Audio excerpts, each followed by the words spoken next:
Hello everyone, welcome to Edu Uncle. In today's session, we will do some previous year questions on human resource management and business management from the year 2018. So December 2018 में जो हमारा exam हुआ था तो उसके अंदर human resource management और business management में से जो भी एमसीक्यूज पूछे गए थे उन सभी एमसीक्यूज को हम लोग 2 पार्ट्स में डिवाइड करेंगे. This is the first part जिसमें हम लोग डिस्कस करेंगे अराउंड ऑफ 10 to 11 क्वेश्चंस और उसके बाद वाले क्वेश्चंस के लिए नेक्स्ट पार्ट रहेगा. सो अगर आप इन सभी एमसीक्यूज पार्ट से जुड़े रहना चाहते हैं तो एजू अंकल पर फॉलो करते रहिए सभी एजुकेटर्स को, सो दैट आप लोगों को और भी नॉलेज मिलती रहे यहाँ पर. सो एज यू नो कि जुलाई 2019 के अंदर हमारा जो सिलेबस जो था वो अपडेट हो गया था, बट इससे पहले human resource management and business management were separate units.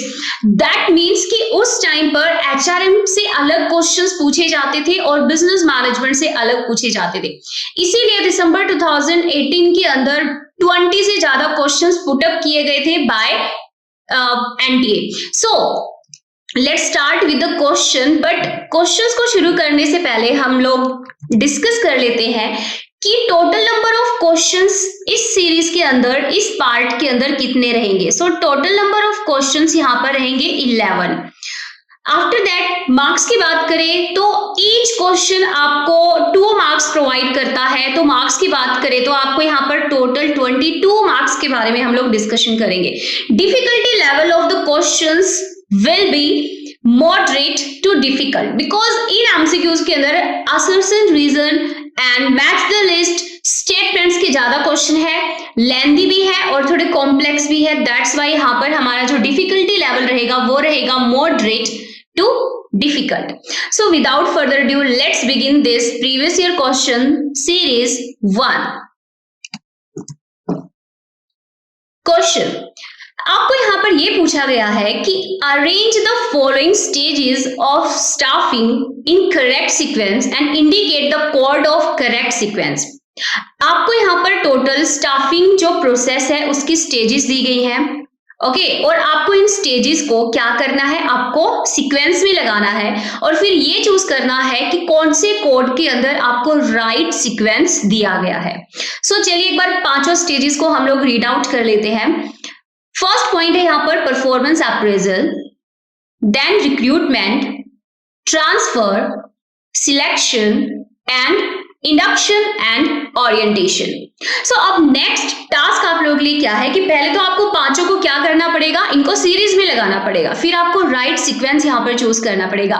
But यहाँ पर मैं आप लोगों को एक बहुत ही यूजफुल टिप बताने वाली हूँ जो अगर आपने अपने दिमाग के अंदर फिक्स कर ली ना तो एग्जामिनेशन हॉल के अंदर कितना भी लेंथी क्वेश्चन हो सकता है वो क्वेश्चन की लेंथ ज्यादा हो, बट अगर आपने उस यूजफुल टिप को यूज कर लिया तो आप डेफिनेटली उसको बहुत जल्दी सोल्व कर पाएंगे. सो देखिए पहले हम लोग सोल्व करते हैं फिर वो यूजफुल टिप बताती हूँ. अगर हम बात करें तो सबसे पहले आता है रिक्रूटमेंट, जिसमें आप एक पूल ऑफ कैंडिडेट को क्रिएट करते हो सो दैट उस पूल ऑफ कैंडिडेट में से आप बेस्ट कैंडिडेट को चूज कर पाओ. चूज करने की बात आते ही वहां पर फिर क्या आ जाता है, selection. That means the first is step is 2, then selection is 4th. उसके बाद सिलेक्शन के बाद क्या होता है, आप उनका इंडक्शन एंड ओरिएंटेशन करते हो. दैट मीन्स आप कंपनी के बारे में ईच एंड एवरी इंफॉर्मेशन, उनकी जॉब से related each and every information उनको प्रोवाइड करते हो. ओके सो इसलिए हमारा नेक्स्ट यहां पर स्टेप हो जाएगा. देन उसके बाद आता है परफॉर्मेंस अप्रेजल एंड सबसे लास्ट में आता है transfer. So performance appraisal 1 point पर है and then transfer is on 3rd point. अब यहाँ पर ट्रांसफर परफॉर्मेंस अप्रेजल के बाद क्यों है, फॉर एग्जांपल आपकी परफॉर्मेंस अच्छी थी या बुरी थी. अगर आपकी परफॉर्मेंस वहां पर according to the established standards नहीं थी तो हो सकता है आपको ट्रांसफर कर दिया जाए लोअर डिवीजन में या लोअर जॉब्स पर. तो परफॉर्मेंस अप्रेजल के बाद बहुत सारी चीजें डिसाइड होती है कि आपकी सैलरी में कट किया जाए या इंक्रीज किया जाए, आपको प्रमोट किया जाए, डिमोट किया जाए, आपको इसी ब्रांच के अंदर रखा जाए, इसी जॉब पर रखा जाए, आपको दूसरी जॉब पर ट्रांसफर किया जाए. Okay so that's why recruitment, selection, induction, performance appraisal and the last is transfer. These are the This is the right sequence in staffing process. Up 24513 is in the option A and option A is the right answer.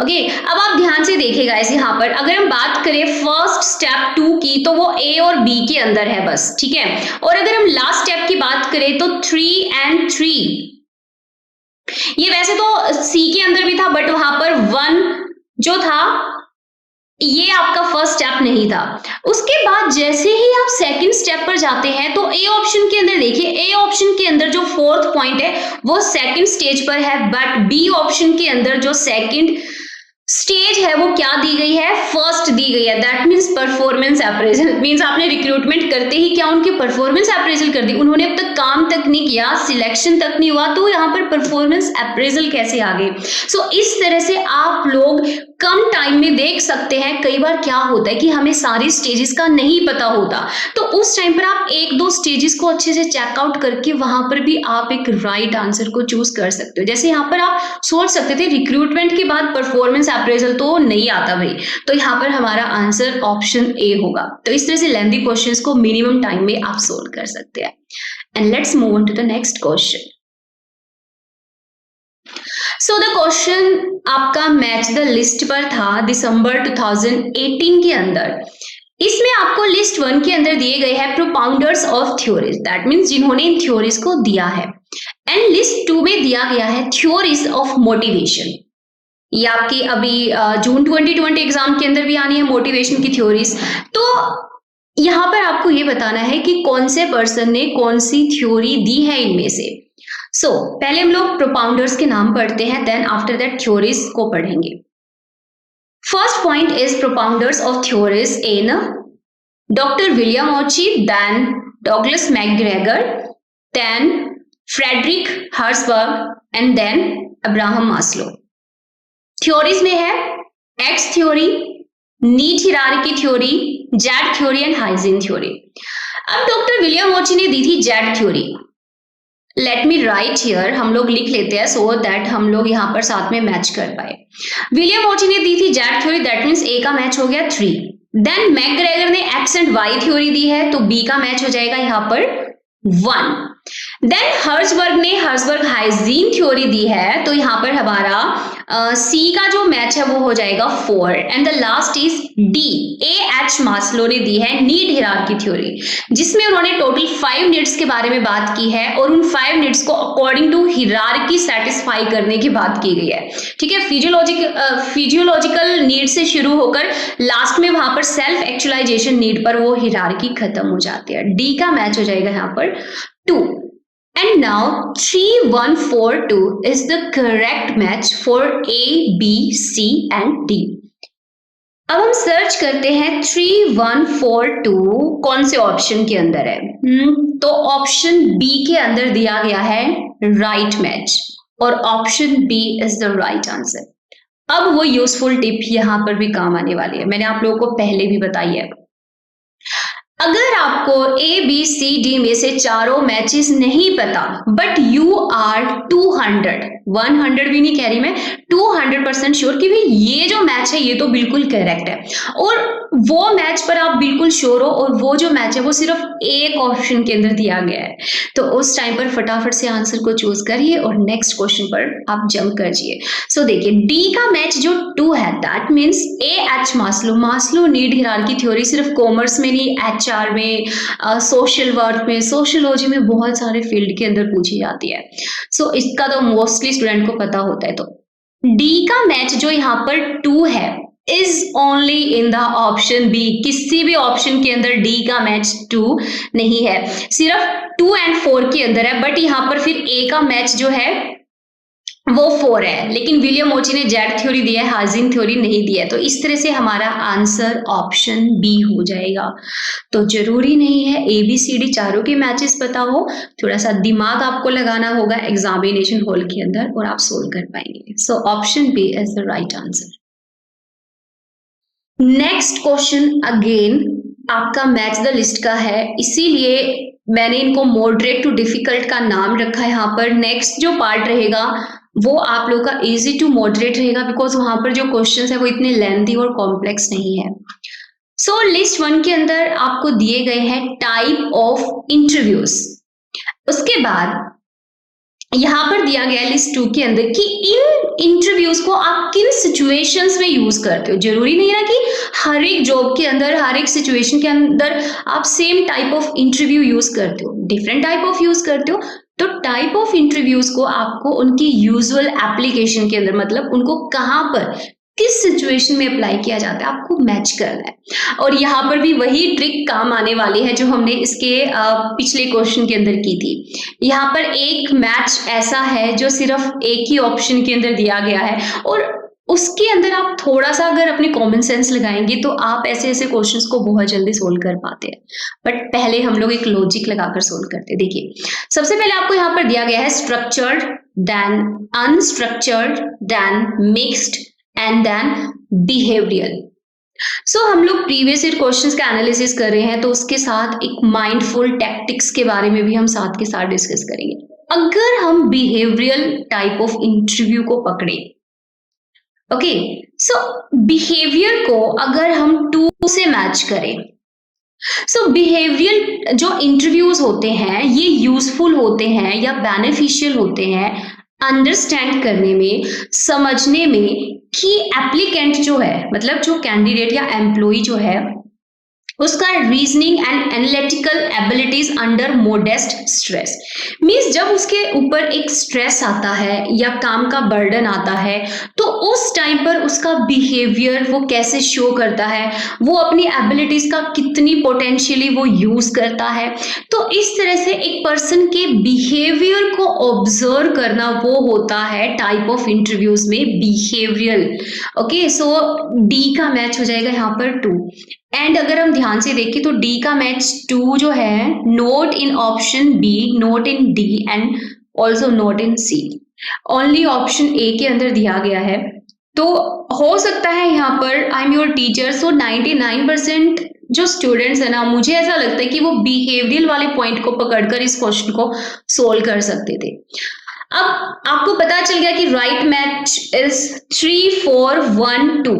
So structure जो होते हैं वो होते हैं useful for valid results, specially when dealing with large number of applicant. जब आपके पास large number of applicants है और उनका इंटरव्यू आपको लेना है तो भाई वहां पर तो आपको एक प्रॉपर स्ट्रक्चर से, एक प्रॉपर प्लानिंग से चलना ही पड़ेगा।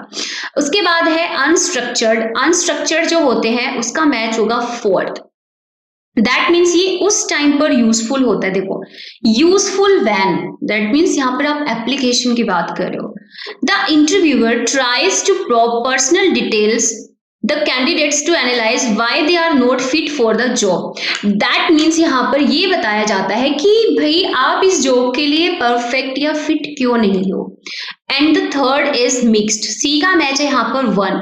ये एक रियलिस्टिक अप्रोच है that yields comparable answers plus in depth insights। Means यहाँ पर कुछ कैंडिडेट्स को रखकर उनको कंपेयर करके डिसाइड किया जाता है भाई इनमें से कौन सा पर्सन दूसरे पर्सन से ज्यादा कंपैरेटिवली बेनिफिशियल और यूजफुल एंड फिट रहेगा आपकी कंपनी के लिए। सो इसीलिए 3, 4, 1, 2 is the right match for A, B, C and D। Next question.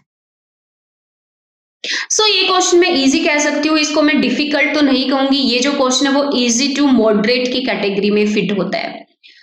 So which one of the following is not an advantage of external recruitment but. Question देखने में छोटा लग रहा है बट जब आप इन चारों ऑप्शन को पढ़ोगे ना तो आप कंफ्यूज हो जाओगे कि आखिर इनमें से एडवांटेज कौन सा नहीं है एक्सटर्नल रिक्रूटमेंट का।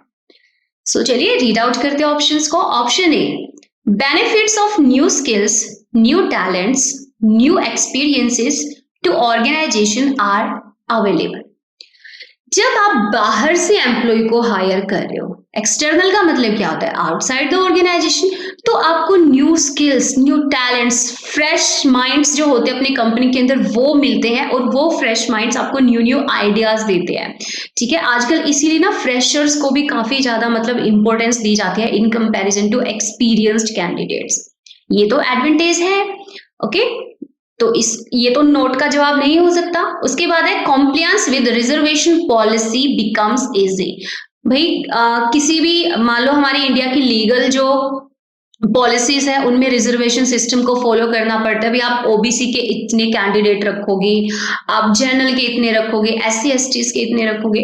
तो जब आप एक्सटर्नल रिक्रूटमेंट करते हो तो वो जो लीगल पॉलिसी है उसको आप अपने आप ही फुलफिल कर देते हो, तो इजी हो जाता है रिजर्वेशन पॉलिसी को इम्प्लीमेंट करना। सो ये भी नोट का आंसर नहीं है। उसके बाद हम सी ऑप्शन की बजाय डी पर जाएंगे। Scope for resentment, jealousy and heartburn are avoided. That means अगर फॉर एग्जाम्पल ए और बी जो है, तीन एम्प्लॉय का एग्जाम्पल लेते हैं, ए बी एंड सी। ए और बी जो है ये इंटरनल एम्प्लॉय है और जो सी है ये एक्सटर्नल एम्प्लॉय है, मतलब बाहर का कैंडिडेट है जिसको आप आगे चलकर हायर करने वाले हो। सो अगर आप ए और बी में से चूज करोगे तो यहाँ पर अगर आपने ए को चूज कर दिया तो बी वहां पर जेलसी फील करेगा, भाई मुझे क्यों नहीं चूज किया गया इस प्रमोशन के लिए या इस जॉब के लिए। और अगर बी को चूज करोगे तो वहां पर ए फिर जेलसी फील करेगा। ठीक है, रिजेंटमेंट का मतलब होता है बिटरनेस, कड़वाहट वहां पर क्या हो जाएगी, इनकलकेट हो जाएगी एम्प्लॉयज के बीच में। सो इस तरह से आपने ना ए को चूज किया ना आपने बी को चूज किया, आपने इस जॉब के लिए सी को चूज किया। तो यहाँ पर जेलसी, रिजेंटमेंट एंड जो हार्टबर्न है ये आप अवॉइड कर सकते हो with the help of external recruitment. Okay, so इसीलिए सी भी यहाँ पर एडवांटेज है, बट आपको तो नोट का जवाब देना है। आपको ये नहीं बताना कि एडवांटेज कौन सा, आपको ये बताना कि एडवांटेज कौन सा नहीं है। सो इसीलिए हमारा आंसर होगा यहाँ पर ऑप्शन सी। अब आप ये कहेंगे कि मैम ऑप्शन सी कैसे आंसर हुआ? देखिए, गुड परफॉर्मेंस इज रिवार्डेड। आप यहाँ पर परफॉर्मेंस अप्रेजल की बात ही नहीं कर रहे, आप यहाँ पर रिक्रूटमेंट की बात कर रहे हो। ओके, आप यहाँ पर ये नहीं कह रहे कि भाई आपने परफॉर्मेंस अप्रेजल करी, अब जिन्होंने अच्छी परफॉर्मेंस दी उनको रिवॉर्ड दोगे, जिन्होंने बुरी की उनको आप डिमोट करोगे या उनको एक्सपेल कर दोगे। ओके, उनका कॉन्ट्रैक्ट टर्मिनेट कर दोगे, नहीं। यहाँ पे परफॉर्मेंस की बात नहीं हो रही है, यहाँ पर रिक्रूटमेंट की बात हो रही है, और वो भी एक्सटर्नल रिक्रूटमेंट की, कि उसका फायदा क्या नहीं है। तो ये एक्सटर्नल रिक्रूटमेंट से रिलेटेड ही नहीं है, फायदा या नहीं फायदे की तो बात ही नहीं उठती यहाँ पर। So option C is the right answer. Next question. So statement 1 and statement 2 का क्वेश्चन है, आपको दोनों ही स्टेटमेंट्स को केयरफुली रीड करना है और फिर ये बताना है कि ए बी सी डी में से इनका राइट आंसर क्या है।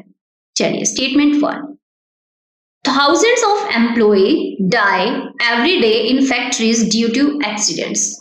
ऑल ओवर द वर्ल्ड बात यहाँ पर कि थाउजेंड्स ऑफ एम्प्लॉइज जो है उनकी डेथ हो जाती है एक्सीडेंटल केसेस की वजह से फैक्ट्रीज के अंदर। कई बार कुछ गैसेस होती है उनकी वजह से, सफोकेशन की वजह से, कई बार लाइटिंग अच्छे से नहीं होती तो दिखता नहीं अच्छे से मशीन्स में काम करते हुए, इस वजह से।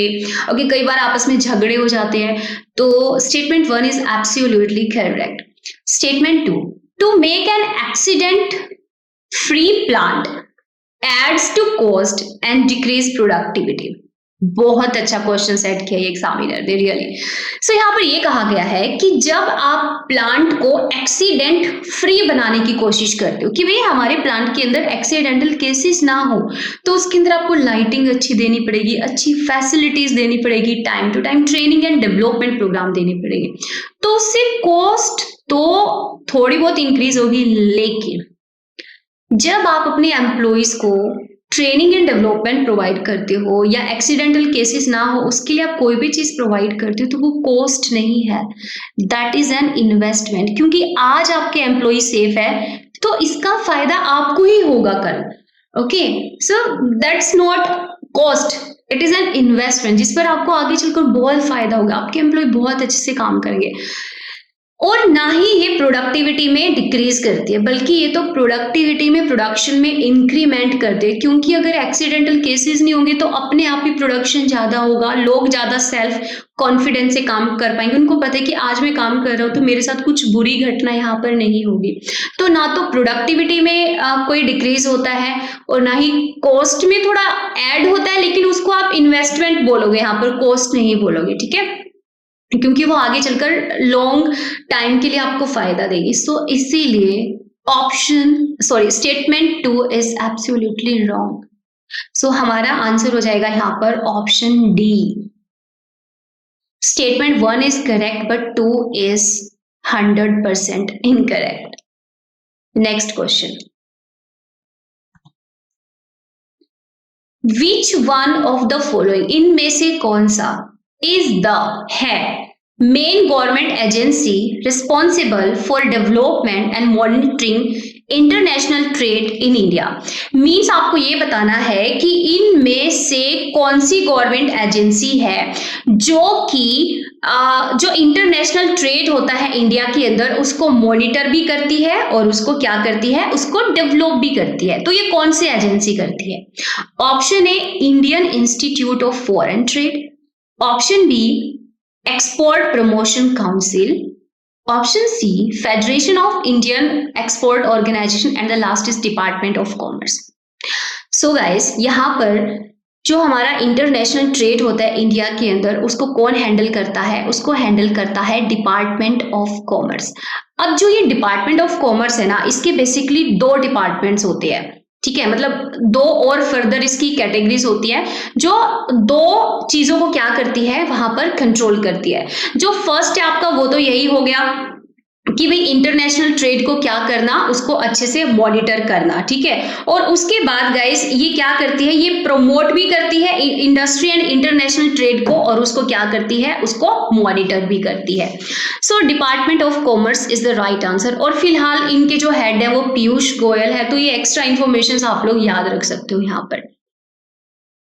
नेक्स्ट. सो आपको यहाँ पर असर्शन एंड रीजन दोनों को रीड आउट करना है एंड चूज करना है correct answer using the code given below. So assertion is technological change and skill requirements have been made a subject of investigation in an organization. मैंने offline batches में भी देखा है और ऑनलाइन स्टूडेंट्स को भी देखा है, वो ऐसे क्वेश्चंस को पढ़ के ना बहुत जल्दबाजी कर देते हैं. लेकिन इन क्वेश्चंस के अंदर आपके अंदर पेशेंस होना बहुत जरूरी है. आपको स्टेटमेंट्स को समझना होता है, फिर ये बताना होता है कि क्या रीजन करेक्ट एक्सप्लेनेशन है एक ही, या दोनों करेक्ट है या दोनों इनकरेक्ट है. तो ध्यान से समझिएगा इस क्वेश्चन को. सो फर्स्ट स्टेटमेंट में ये कहा गया है कि जो टेक्नोलॉजिकल चेंजेस हो रहे हैं हमारे बिजनेस वर्ल्ड के अंदर, तो उन टेक्नोलॉजिकल चेंजेस को इम्प्लीमेंट करने के लिए आपको उतनी ही स्किल्स चाहिए. और उतनी ही स्किल्स का मतलब है कि आपको उतनी स्किल्ड क्वालिटी वाले आपको कैंडिडेट्स, आपको एम्प्लॉय चाहिए. सो इससे क्या हो रहा है, इससे इन्वेस्टिगेशन जो है वो काफी हद तक इंक्रीज हो रही है ऑर्गेनाइजेशन के अंदर. दैट मीन्स एनवायरनमेंट के अंदर एक बहुत अच्छा मेथड आया प्रोडक्शन करने का. अब उस मेथड को आपके एग्जिस्टिंग एम्प्लॉय उसको इंप्लीमेंट नहीं कर सकते. दैट मीन्स उनके अंदर जो एग्जिस्टिंग स्किल्स है, अब आपको उनको ट्रेनिंग एंड डेवलपमेंट देनी पड़ेगी सो दैट वो उस मेथड को अच्छे से इंप्लीमेंट करें. और उसके लिए आपको इन्वेस्टिगेशन करना पड़ेगा. ठीक है, कि भाई ये जो टेक्नोलॉजिकल चेंजेस है इसको किस तरह से इंप्लीमेंट किया जाए, इसके लिए क्या स्किल्स चाहिएंगे, किस तरह के एम्प्लॉय चाहिएंगे, किस तरह के ट्रेनिंग प्रोग्राम्स आप वहां पर इंप्लीमेंट करेंगे. तो इन टेक्नोलॉजिकल चेंजेस की वजह से ऑर्गेनाइजेशन के अंदर फर्दर क्या हो जाता है, इन्वेस्टिगेशन शुरू हो जाता है, रिसर्च शुरू हो जाती है. Okay, so option assertion A is correct. Reason, जो न्यो क्लासिकल इकोनॉमिक थ्योरी है state that technological changes require a broader variety of skill and higher average skill from the worker. Technological changes जो है उनके लिए आपको एक बहुत ही skilled worker की, एक बहुत ही हायर एवरेज स्किल वाले वर्कर की जरूरत पड़ेगी. अदरवाइज आप हो सकता है आप इन चेंजेस को तो कंपनी के अंदर ले आए बट वो इम्प्लीमेंट नहीं हो पाएंगे. सो इसीलिए यहाँ पर reason R is the correct explanation of A. Because देखो आपने असर्शन के अंदर बात की, option B is the right answer. आपने असर्शन ए के अंदर बात की कि टेक्नोलॉजिकल चेंजेस की वजह से इन्वेस्टिगेशन शुरू हो गई है, और फिर आपने ये कहा कि अगर इन टेक्नोलॉजिकल चेंजेस को इंप्लीमेंट करना है तो आपको हायर स्किल्स वाले एम्प्लॉय वर्कर्स वहां पर चाहिए होंगे. ठीक है, तो इसीलिए वहां पर क्या हो रहा है कि पहले आपने एक बात बताई, एक फैक्ट बताया, फिर उस फैक्ट को किस तरह से इंप्लीमेंट किया जाए उसका आपने सॉल्यूशन भी बताया. So that's why reason R is the correct explanation of A. So next question. Which one of the following initiatives is not the strategy for managing shortage of employee in an organization? इनमें से कौन सी strategy नहीं है जो shortage होती है employ की उनको मैनेज करने की? दैट मीन्स शॉर्टेज का मतलब होता है आपको अपनी कंपनी के अंदर एम्प्लॉय की जरूरत फिलहाल है 1000, ठीक है, जो आपके रिसेंट में जो भी प्रोडक्शन या प्रोजेक्ट चल रहे हैं उनके लिए आपको 1000 एम्प्लॉय की जरूरत है, लेकिन आपकी कंपनी के अंदर अभी फिलहाल एम्प्लॉय जो है वो है 900, ठीक है। तो इस टाइम पे ये जो गैप है, ये जो 100 एम्प्लॉय का जो गैप है, ये जो शॉर्टेज है, आप इसको कैसे मैनेज करोगे? ठीक है, option A, hire temporary employees, कि जो टेम्परेरी एम्प्लॉयज आप उनको हायर कर सकते हो। Option B, reduce turnover. Turnover का मतलब होता है जब हायर और लोअर टर्नओवर, दो कंसेप्ट यहां पर आ जाते हैं। हायर टर्नओवर का मतलब होता है जब आपके एम्प्लॉय जो है वो ज्यादा, मतलब कंपनी को छोड़कर ज्यादा एम्प्लॉय जा रहे हैं और आप उन मतलब ज्वाइन कम करें। जैसे 200 एम्प्लॉय आपकी कंपनी को हर साल छोड़ के जा रहे हैं और ज्वाइन कितने कर रहे हैं? 100। तो ये क्या है? ये टर्नओवर है, इसको आपको रिड्यूस करना होगा, अदरवाइज तो ऐसा टाइम आएगा कि आपके पास एम्प्लॉय ही नहीं होंगे आपका काम करने के लिए। तो टर्नओवर को रिड्यूस करना, ठीक है, ये भी स्ट्रेटजी है। उसके बाद आपको टेम्पररी एम्प्लॉयज को हायर करना पड़ेगा। उसके बाद नेक्स्ट हम सी की बजाय डी पर जाएंगे, because C is the right answer. अब सी आंसर क्यों है वो लास्ट में बताएंगे, बट डी क्यों नहीं है आंसर, पहले उसको डिस्कस कर लेते हैं। Office offer incentives to postpone retirements.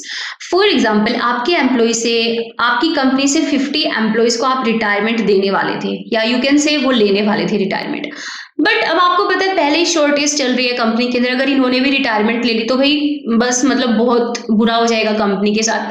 तो इस टाइम पर आप इनको ना इंसेंटिव्स ऑफर करोगे कि भाई अगर आप कंपनी के अंदर रहते हो, आप रिटायरमेंट नहीं लेते हो, तो आपको कंपनी पहले से ज्यादा सैलरी प्रोवाइड करेगी, मतलब 2000, 3000, 1000 आपने कुछ एक मतलब इंक्रीज कर दिया, तो उससे वो एम्प्लॉय रिटायरमेंट नहीं लेंगे और शॉर्टेज जो है एम्प्लॉय की उसको आप मैनेज कर पाएंगे।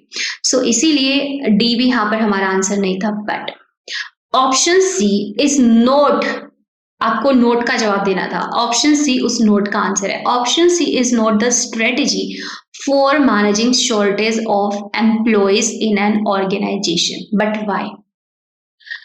यहां पर आप ये नहीं कह रहे कि एक्सीडेंटल केसेस को कैसे कम किया जाए, तो उसके लिए ये स्ट्रेटेजी हो सकती थी कि भी एम्प्लॉय को ट्रेनिंग प्रोवाइड की जाए ताकि उनके साथ एक्सीडेंटल केसेस ना हो, बट यहाँ पर आप शॉर्टेज ऑफ एम्प्लॉयज की बात कर रहे हो, उसको मैनेज करने की बात कर रहे हो। तो शॉर्टेज का मतलब है जब कम नंबर ऑफ एम्प्लॉय आपके पास है लेकिन आपको ज्यादा एम्प्लॉय चाहिए, तो वहां पर ट्रेनिंग काम नहीं करेगी। सो इसीलिए option C is the right answer. And the next question is, corporations are controlled and directed by which of the following? जो कॉर्पोरेशंस होती है उनको कौन हैंडल करता है? वेरी इजी क्वेश्चन, इस पूरी सीरीज में सबसे इजी क्वेश्चन है ये। Option A, corporate mechanism. Option B, corporate codes. Option C, corporate ethics. And option D, corporate governance. So आप सबको पता होगा कि कॉर्पोरेट गवर्नेंस की हेल्प से कॉर्पोरेशंस को कंट्रोल भी किया जाता है एंड डायरेक्टेड भी किया जाता है, और ये आप लोगों का HRM एंड बिजनेस मैनेजमेंट के अंदर जून 2020 के अंदर भी क्या है, आप लोगों का एक इंपॉर्टेंट टॉपिक है।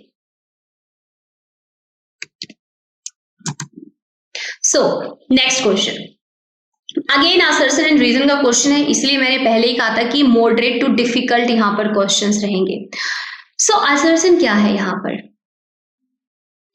ट्रेनिंग एड्स का मतलब होता है हेल्प। जैसे हम लोग फर्स्ट एड नहीं पढ़ते आए बचपन से, मतलब पहली हेल्प, कोई बीमार हो जाए, किसी को चोट लग जाए तो उस टाइम पे कोशिश की जाती है फटाफट से उसको डिटोल लगाकर या पट्टी वगैरह कर दो ना। तो training aids in encouraging and achieving self development and self confidence. Obvious सी बात है, आप एक कंपनी के अंदर गए थे 2014 के अंदर, तब आपकी पर्सनैलिटी कुछ हो रही थी, तब आपकी स्किल्स कुछ हो रही थी, लेकिन अगर हम 2020 के अंदर देखें तो आप आज एक बहुत ही स्किल्ड पर्सन हो, आपकी पर्सनैलिटी बहुत हद तक डेवलप डेवलप्ड है, तो वो किसकी वजह से है? Just because of the training programmes provided by your company. So आपकी सेल्फ कॉन्फिडेंस में गेन होता है, सेल्फ डेवलपमेंट में। सो असर्शन तो करेक्ट है। उसके बाद reason, it helps a person handle stress, tension, frustration and conflict. जो ट्रेनिंग है वो हेल्प करती है कि एक पर्सन के अंदर जो स्ट्रेस होता है, देखो स्ट्रेस कब होता है? जब आप कई बार काम करना चाहते हो लेकिन आपको समझ नहीं आ रहा काम को कहाँ से शुरू करें, किस तरह से उस काम को करें, ठीक है, आपको कोई बता दे आके, आपको डायरेक्ट कर दे। टेंशन कब होती है? जब आपको बहुत ज्यादा काम दे दिया गया लेकिन अगर आपको उस काम करने का तरीका आ जाए तो आप उस काम को बहुत कम टाइम में कर सकते हो। फ्रस्ट्रेशन, कन्फ्लिक्ट कब होते हैं? जब आप अपने एम्प्लॉयर से बार बार पूछ रहे हो, भाई आपको समझ नहीं आ रहा इस टास्क को कैसे परफॉर्म करना है और वो भी आपको नहीं बता रहे, बट जब आपको ट्रेनिंग दी जाएगी तो आपको समझ में आ जाएगा, ठीक है। एंड तो ये सारी चीजें डेफिनेटली जो ट्रेनिंग है वो हेल्प करती है एम्प्लॉय के अंदर से इन सभी चीजों को भगाने की, उनको छूमंतर करने की। सो that's why both are correct and reason R is the correct explanation of A. So option A is the right answer. So next, statement 1 and statement 2, दोनों स्टेटमेंट को आपको केयरफुली रीड करना है और फिर बताना है कि राइट कोड इनमें से क्या है। Statement 1, an identifiable group of people contributing their efforts towards attainment of goal is called organization. जिन जिन एम्प्लॉय को आपने कंपनी के अंदर रखा हुआ है, ऑब्वियसली बात है ना, आप उनको आइडेंटिफाई करते हो ना, आपको उनकी आइडेंटिटी का पता है ना, आपने उनकी पर्सनल इंफॉर्मेशन, उनकी बैकग्राउंड इंफॉर्मेशन को देखकर ही तो उनको चूज किया था।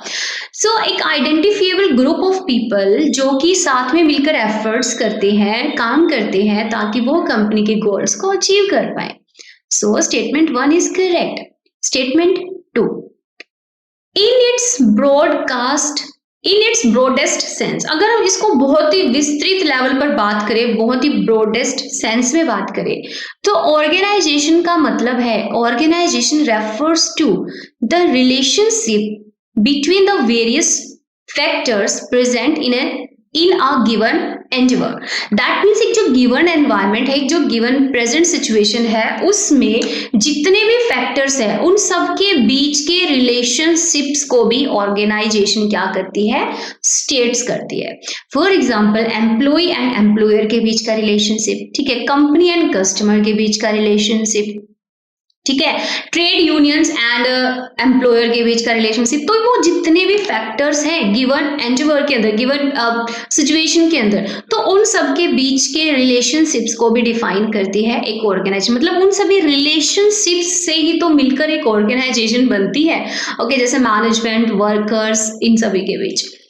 सो इस तरह से statement 1 and statement 2 both are correct and both are correct is in the option D and option D is the right answer. यहाँ पर एक पॉइंट मुझे याद आ रहा है गाइस, डेफिनेटली मैं बताना चाहूंगी कि जब भी आप लोग मार्केटिंग मैनेजमेंट पढ़ोगे कभी, तो उसमें रिलेशनशिप्स का मतलब होता है relationships between customer and company. कई बार ये डायरेक्ट क्वेश्चन पूछ लिया जाता है, माइंड में आया तो मैंने आप लोगों को बता दिया। बिकॉज वहां पर अगर आपको कोई प्रोडक्ट पसंद नहीं आता तो आप सेल्स पर्सन को भला बुरा नहीं कहते, आप सीधा कंपनी की बुराई करते हो। सो that's it for today's session part 1। So level of questions you all know, हमने मॉडरेट टू डिफिकल्ट डिस्कस किए। 1-2 क्वेश्चन इजी आया था बट हम इसको मॉडरेट टू डिफिकल्टी मानेंगे। कंसेप्ट्स हमने यहाँ पर यूज किए, हमने ट्रेनिंग एंड डेवलपमेंट के बारे में बात की, जिसको हम लोग T&D भी बोल देते हैं या ट्रेनिंग नीड एनालिसिस भी बोल देते हैं, ठीक है। उसके बाद हमने मोटिवेशन थ्योरीज के बारे में यहाँ पर बात की, जिसमें प्रोपाउंडर्स को आपको थ्योरी से मैच करना था, ठीक है। उसके बाद फिर हम लोगों ने रिक्रूटमेंट के बारे में बात की थी कि भाई एक्सटर्नल रिक्रूटमेंट के क्या क्या एडवांटेजेस नहीं है। तो इस तरह से ये सारे MCQs आपसे दिसंबर 2018 के एग्जाम में पूछे गए थे and this is the part 1। इसका पार्ट 2 भी आएगा जिसमें हम लोग रिमेनिंग 10 to 11 क्वेश्चंस को डिस्कस करेंगे।